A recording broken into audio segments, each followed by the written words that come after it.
భద్రాద్రి కొత్తగూడెం జిల్లా కేంద్ర ప్రభుత్వ ఆసుపత్రికి వచ్చే రోగులకి మెరుగైన వైద్య సేవలు అందించాలని కలెక్టర్ ప్రియాంక ఆదేశించారు. కొత్తగూడెం జిల్లా కేంద్ర ఆసుపత్రిని ఆమె ఆకస్మిక తనిఖీ చేశారు. ఈ సందర్భంగా కలెక్టర్ ఆసుపత్రిలో వార్డులని పరిశీలించి రోగులతో మాట్లాడారు. రోగులకి అందుతున్న వైద్య సేవల గురించి అడిగి తెలుసుకున్నారు.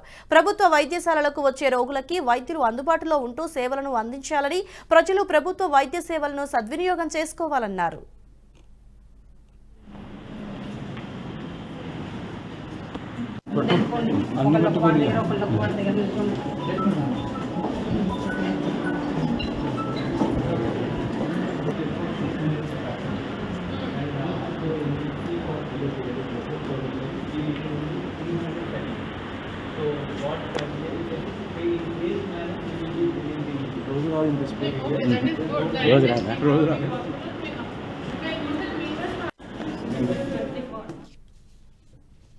ఈ వీడియో మీకు నచ్చినట్టయితే లైక్ చేయండి, 10 మందికి షేర్ చేయండి. అలాగే కామెంట్ల రూపంలో మీ అభిప్రాయాలను మాతో పంచుకోండి. Nationalist hub group of channels ను సబ్స్క్రైబ్ చేసుకుని తెలుగునాట జాతీయవాద జర్నలిజాన్ని ప్రోత్సహించండి. ఈ వీడియో కింద ఉన్న బెల్ ఐకాన్ పై క్లిక్ చేయడం మర్చిపోవద్దు.